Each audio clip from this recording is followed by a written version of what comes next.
ইন্টারভিউয়ে select হওয়ার আনন্দে সুহাসিনী স্কুটিতে করে বাড়ির দিকে যাচ্ছিল। ঠিক সেই সময় দেখে তার এক বান্ধবী অমৃতা রাস্তায় দাঁড়িয়ে লিফট চাইছে। তাড়াতাড়ি স্কুটির স্পিডটাকে কম করিয়ে সে অমৃতার কাছে গিয়ে গাড়িটি থামায়। সুহাসিনীকে দেখতেই অমৃতা চিনে ফেলে। সে ভীষণ খুশি হয়। আরে সুহা, হোয়াট ইজ সাডেন সারপ্রাইজ! চাকরি পাওয়ার খুশিতে আমি বাড়ি ফিরেই যাচ্ছিলাম। রাস্তায় যখন তোকে দেখলাম লিফট চাইতে, তাড়াতাড়ি করে আমি এসে তোর কাছেই থামালাম। Thank you so much Suhasini, কিন্তু আমি তোর সাথে যেতে পারবো না। তা কেন? তুই তো লিফট চাইছিলি না? আর এখন যখন আমি লিফট দিচ্ছি, তুই কেন যেতে পারবি না আমার সাথে? আমার সাথে আমার ছোট ভাই বিক্রমও আছে, তাই। এভাবে বলাতে সে বিক্রমকে খুঁজতে লাগে। বিক্রম সেদিকে হেঁটে হেঁটে আসছিল। সে দেখতে খুবই হ্যান্ডসাম, খুবই গুড লুকিং। বিক্রমও সুহাসিনীকে দেখে, আর তারপর সে মনে মনে ভাবে, সে কি, এই মেয়েটা এত সুন্দর! আমি তো এর ওপর থেকে যেন চোখ ফেরাতে পারছি না। মনে মনে কথা ভেবে সে সুহাসিনীর দিকে তাকিয়ে থাকে। ব্যাপারটা অমৃতা লক্ষ্য করে। দাদা, এ আমার বান্ধবী সুহাসিনী। আমরা একসাথেই কলেজে পড়াশোনা করেছি। আমাকে রাস্তায় এভাবে দেখে আমাকে লিফট দেওয়ার জন্য দাঁড়িয়েছে। একথা শুনে বিক্রম দেরি না করে বলে ওঠে, hello, this is Vikram. Hi, আমার নাম সুহাসিনী। একথা বলে সে হাত বাড়ায়। তারপর একে অপরের দিকে চেয়ে তারা হ্যান্ডশেক করে। ওদিকে বাড়িতে অনামিকা হাতে একটা গোলাপের ফুল নিয়ে দরজার কাছে দাঁড়িয়েছিল আর বারবার রাস্তার দিকে দেখছিল।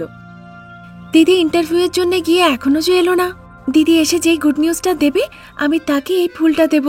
তাই তো এতক্ষণ অপেক্ষা করে আছি, কিন্তু সে যে এখনো বাড়ি ফিরে এলো না। এদিকে ঘরের ভেতরে অনামিকা কথা ভাবছিল। ঠিক সেই সময় মা মালতী বলে, অনামিকা, তোমাকে যে কাজ করতে দিয়েছিলাম সেটা তুমি করেছো কিনা? না ফুল নিয়ে তুমি দরজার কাছে দাঁড়িয়ে আছো? মা, তোমার বলা মতো আমি সব কাজ করে রেখেছি। তুমি গিয়ে শুধু পায়েসটা বানিয়ে ফেলো। দিদি কিছুক্ষণের মধ্যেই চলে আসবে। আগে তোমার দিদিকে আসতেই দাও, তারপর আমি পায়েস টায়েস বানাবো। একথা বলে মা মালতী সেখান থেকে চলে যায়। কিন্তু অনামিকা দরজার কাছে দাঁড়িয়েই থাকে আর দিদি সুহাসিনীর অপেক্ষায় থাকে। ওদিকে অমৃতা দেখে বিক্রম আর সুহাসিনী একে অপরের হাত ধরে রাস্তায় দাঁড়িয়ে আছে। দাদা, তোমরা যে একে অপরের হাত ধরে দাঁড়িয়ে আছো, ভালো দেখাচ্ছে না। তারপর তোমাদের আর বিয়ে হবে না। তোমাদেরকে তখন আলাদা আলাদা কোথাও গিয়ে বিয়ে করতে হবে। একথা বলাতে তারা একে অপরের হাত হকচকিয়ে ছেড়ে দেয়। সুহাসিনী লজ্জা পেয়ে বিক্রমের দিকে তাকায়। বিক্রমে হেসে হেসে সুহাসিনীর দিকে চেয়ে থাকে। তা দেখে অমৃতার এবার রাগ হয়। সুহা, এবার তুই যা দেখি। আমি লিফট দিচ্ছি, চলে আয়। চল না বোন, সে যখন লিফট দিচ্ছে আমরা চলে যাই। দাদা, সে আমাকে লিফট দেওয়ার কথা বলছে, আমাদের দুজনকে নয়। একটা অটো দেখো, অটো দেখে আমরা বাড়ি যাব। তখন থেকে তো আমরা এখানে অটোর জন্যই অপেক্ষা করছি দুজনে। এতক্ষণ ধরে দেখেছিস কি একটা অটো এদিকে এসেছে? তুই যা, ওর সাথে যা। আমি যেভাবে হোক বাড়ি চলে আসবো। অমৃতা, তোর দাদা বলল তো, তুই চল আমার সঙ্গে। আমি তোকে স্কুটিতে করে বাড়ি ছেড়ে দেবো। তোর দাদা যেভাবে হোক চলে আসবে। এভাবে বলাতে সুহাসিনী অমৃতা স্কুটিতে এসে বসে পড়ে। তারপর তারা গল্প করতে করতে যেতে লাগে। এভাবেই দিন কাটছিল। একদিন বিক্রম আর সুহাসিনী একটা কফি শপে বসেছিল। বিক্রম, আমাদের বিয়ে কবে হবে? আমার দাদা রমেশের বিয়ে হবে তারপরে। তোমার দাদাও আছে বুঝি? তুমি তো সেটা কখনো বলনি। কখনো সেরকম সুযোগ পাইনি বলে বলিনি। আজকে সুযোগ পেলাম তাই বললাম। তবে বাড়িতে আমাদের ভালোবাসার কথা বলে দিয়েছি আমি। তারা কি বললেন? তারা রাজি হয়ে গেছে সুহা। তবে এই কথা বলেছে, যদি বড় ভাইয়ের আগে ছোট ভাই বিয়ে করে তাহলে কি ভালো দেখায়? যেই বড় দাদার বিয়ে হবে তারপর আমাদেরও বিয়ে হবে সুহা। দাদার জন্য তারা সম্বন্ধ দেখছে বুঝি? এখন থেকে নয় সুহা, প্রায় অনেক দিন ধরেই। যেহেতু উনি বেশি লেখাপড়া জানেন না আর কোনো ভালো চাকরিও করেন না, তাই মেয়েরা তাকে পছন্দ করছে না, আর সেই জন্যই তো তার বিয়ে হচ্ছে না। একথা বলার পরে সুহাসিনী ভাবতে লাগে। ঠিক সেই সময়ে বাগানে স্বামী সুরেন্দর বসেছিল আর পেছন থেকে মালতী আসে। কি হয়েছে গো, দুঃখিত হয়ে বসে আছো? আমাদের অনামিকার কথা। তার ছোট বোন চাকরি করছে, মাসে লক্ষ টাকা রোজগার করছে, নিজের জন্য সুযোগ্য বড় খুঁজে নিয়েছে। তাকে সে বিয়েও করতে চায়। সমাজে যদি একটু মান সম্মান রাখতে হয় তাহলে আগে বড় মেয়ের বিয়ে দিতে হবে, তবে গিয়েই ছোট মেয়ের বিয়ে হবে। কত সম্বন্ধ তো দেখলাম, যেহেতু সে কোনো রোজগার পাতি করে না তাই জন্য কেউ বিয়ে করতে চাইছে না। এতে আমাদের কি দোষ বলো? যখন এরকম কথা হচ্ছিলই ঠিক সেই সময় কোনো কাজের সূত্রে অনামিকা সেদিকে যায় আর সব কথা শুনে ফেলে। তা শুনে সে কাঁদতে লাগে। ওদিকে কফি শপে বসেছিল বিক্রম। সে আনন্দিত হয়ে বলে, আরে সুহা, বেশ ভালো বুদ্ধি দিয়েছো তো। তুমি নিজের বাড়িতে বলো, আমি আমার বাড়িতে বলছি। তোমার দিদি আর আমার দাদার যদি বিয়ে হয় তাহলে তো আমরাও তাড়াতাড়ি বিয়ে করতে পারবো। কথা বলার পরে তারা দুজনে নিজেদের বাড়ি চলে যায়। ওদিকে সুহাসিনী নিজের মা বাবাকে গিয়ে আর বিক্রম নিজের বাড়িতে গিয়ে সব কথা বলে। বিক্রম নিজের বাড়িতে গিয়ে মা বাবাকে অনামিকার কথা বলে। বিক্রম অনামিকার কথা মা বাবাকে বলে। তারপর একদিকে অনামিকার পরিবার আর অন্যদিকে সারদার পরিবার একটা ভালো শুভ মুহূর্ত দেখে অনামিকা রমেশ আর বিক্রম সুহাসিনীর বিয়ে দিয়ে দেয়।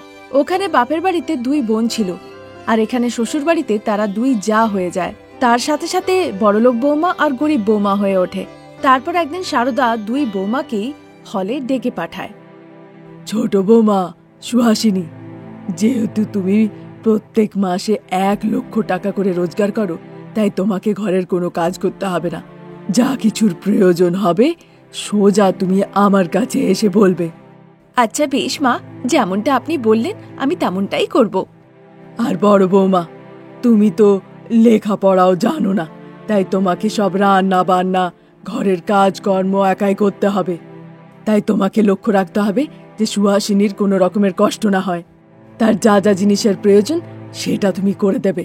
আর তা যদি না হয় তাহলে তো তুমি জানোই।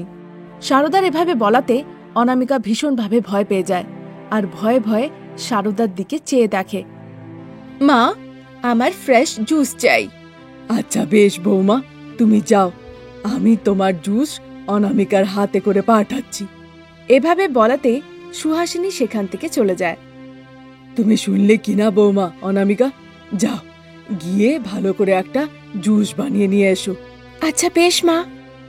কথা বলার পরে অনামিকা সেখান থেকে সোজা রান্নাঘরে চলে যায়। জুস বানায়, তারপর সেটা সুহাসিনীকে দেওয়ার জন্য নিয়ে যায়। সেখানে বিছানার উপরে বসে বসে সারদা এবং সুহাসিনী গল্পগুজব করছিল এবং হাসাহাসি করছিল। সারদা অনামিকার হাত থেকে জুসটা নিয়ে সুহাসিনীকে দেয় সেটা খাবার জন্য। দেখে অনামিকার ভীষণ খারাপ লাগে। তারপর সেখান থেকে সে চলে যায়। যত দিন যাচ্ছিল বাড়ির লোকেরা এ কথাটা ভুলে গেছিল যে অনামিকা ওই বাড়ির বড় বৌমা। তারা তার সাথে চাকরানির মতন ব্যবহার করতে লেগেছিল। তা সত্ত্বেও কখনো অনামিকা কিন্তু বিরক্ত হয়নি। যে কাজটা করতে বলতো, যার যে জিনিসের প্রয়োজন হতো, অনামিকাকে বলা মাত্রই অনামিকা তাদের সব কাজ করে দিত। এভাবেই দিনগুলো কাটছিল। তারপর শীতকাল শুরু হয়। সুহাসিনী আর অনামিকা দুজনেই একসাথে গর্ভবতী হয়। তারপর যখন তাদের প্রায় 9 মাস। অনামিকা, একে তো শীতকাল, তারপর তুমি পূর্ণ গর্ভবতী।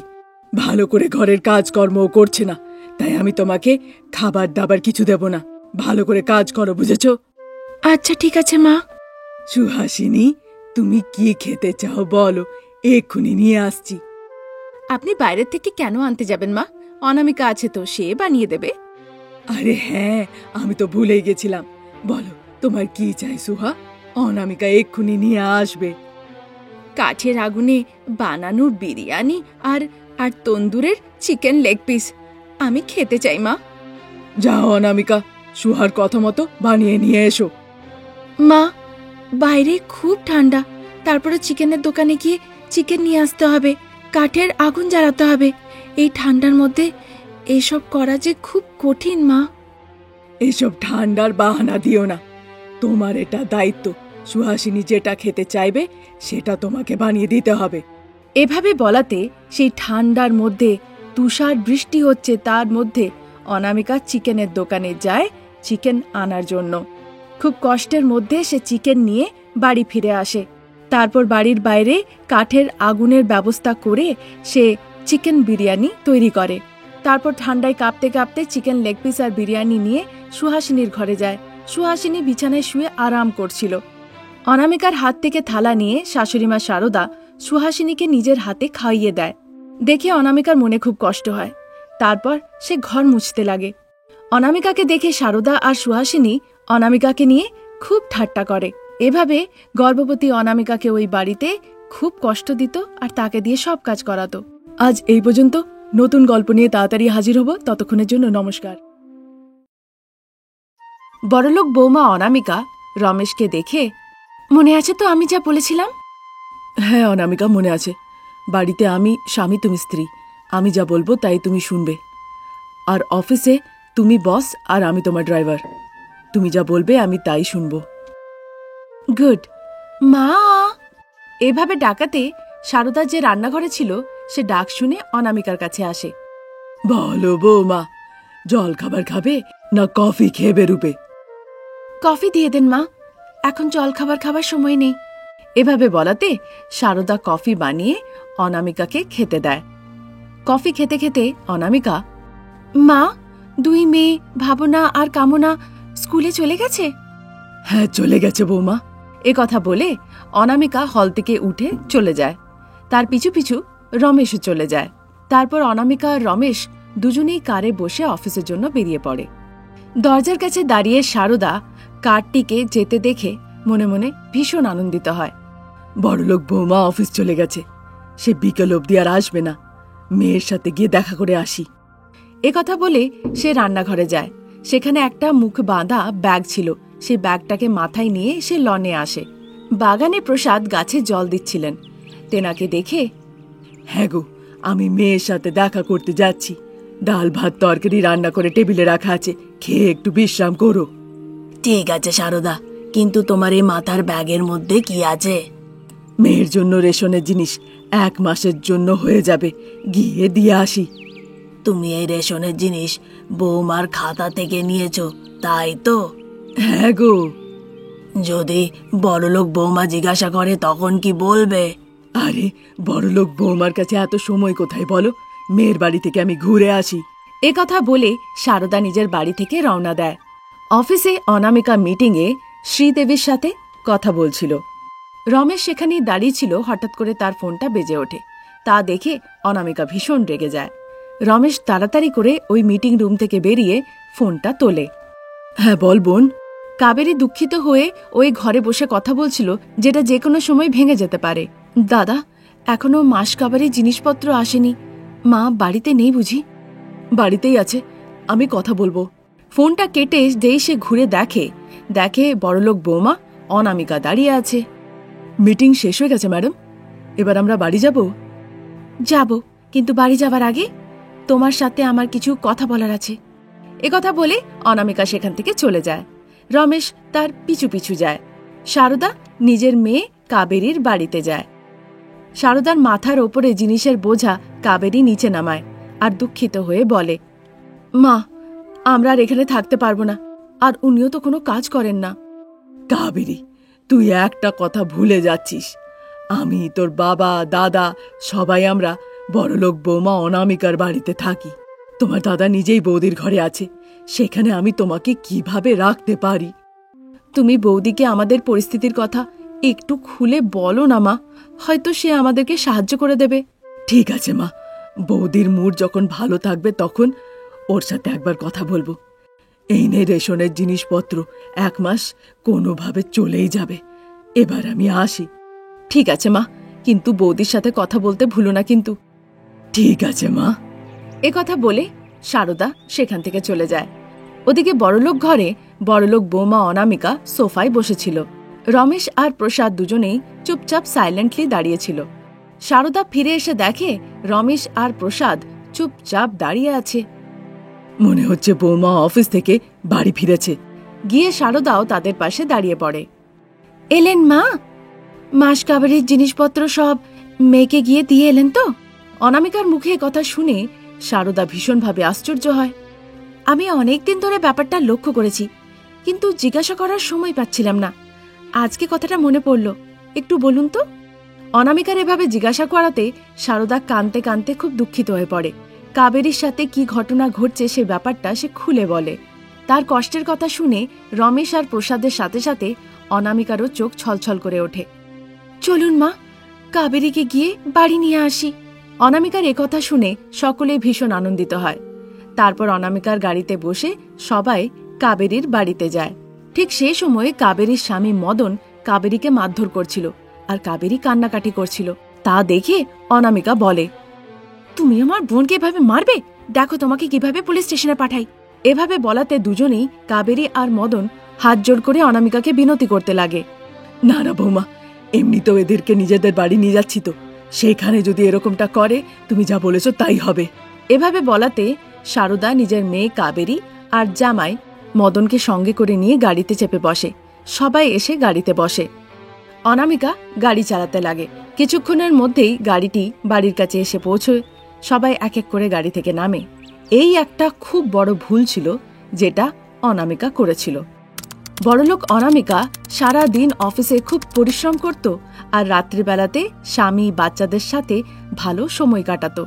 ইতিমধ্যে সে লক্ষ্যই রাখে না যে কাবেরী আর মদন কত টাকা খরচা করছে।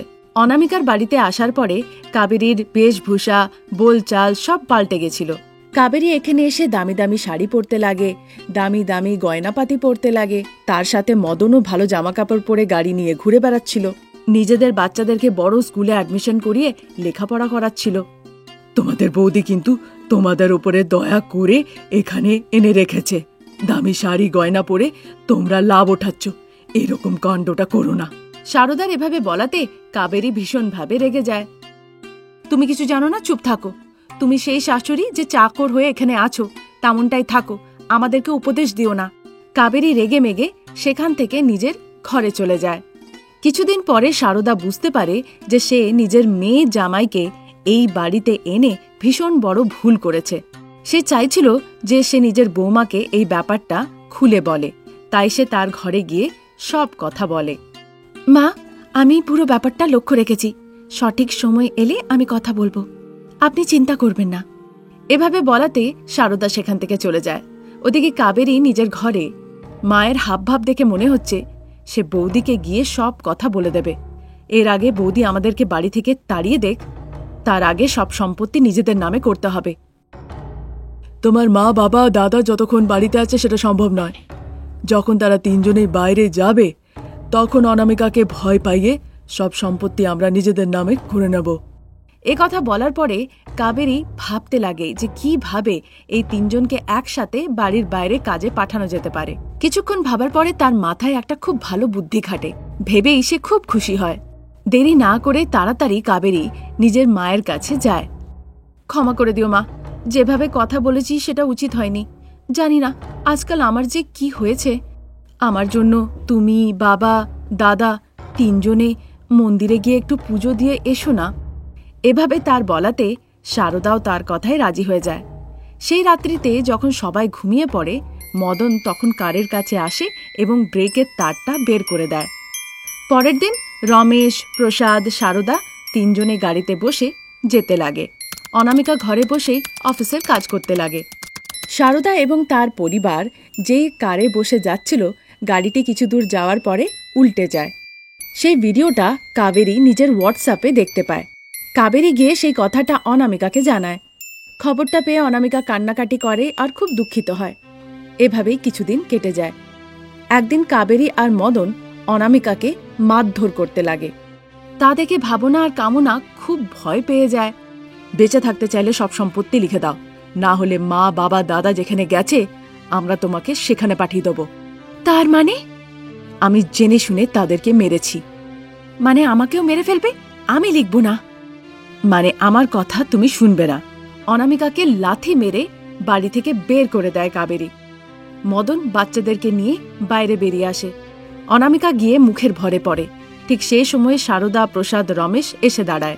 সেখানে সারদা, প্রসাদ, রমেশকে দেখে কাবেরী আর মদন ভীষণ অবাক হয়। তোমার দুষ্টু বুদ্ধি সবার সামনে আনার জন্য আমরা মিলে এই নাটকটা করেছিলাম। সারদা গিয়ে কাবেরীর গালে একটা কষে থাপ্পড় লাগায়। মাথা গোঁজার জন্য ছাদ দেওয়ার পরে সেটাই লুটতে চাইছ? আজ তোমাকে আমার মেয়ে বলতেও আমার ঘৃণা হচ্ছে। তুমি খুব বড় ভুল করেছো কাবেরী। দামি শাড়ি গয়না পরাটা কোনো ভুল নয়, বাচ্চাদেরকে দামি স্কুলে পড়ানোটাও কোনো ভুল নয়। তুমি ভাবছিলে যা কিছু হচ্ছে সেটা আমি কিছুই জানি না, কিন্তু আমি সব জানতাম। আচ্ছা বেশ, আমি তোমাকে কিছু সম্পত্তি দেব। সেই সম্পত্তির কাগজপত্র নিয়ে গিয়ে সেখানে তোমরা আনন্দে জীবনযাপন করো। একথা বলে সে কিছু সম্পত্তির কাগজ এনে তাদেরকে দেয়। মদন আর কাবেরী অনামিকার কাছে ক্ষমা চায় আর সেখান থেকে চলে যায়। আর এদিকে অনামিকা নিজের অফিসের কাজকর্মের সাথে সাথে নিজের বাচ্চা পরিবারকে নিয়ে সুখে জীবন কাটাতে লাগে। এই ছিল আমাদের আজকের গল্প। আবার নতুন গল্প নিয়ে হাজির হব। ততক্ষণের জন্য আপনারা আমাদের চ্যানেলকে সাবস্ক্রাইব করুন। Thank you for watching.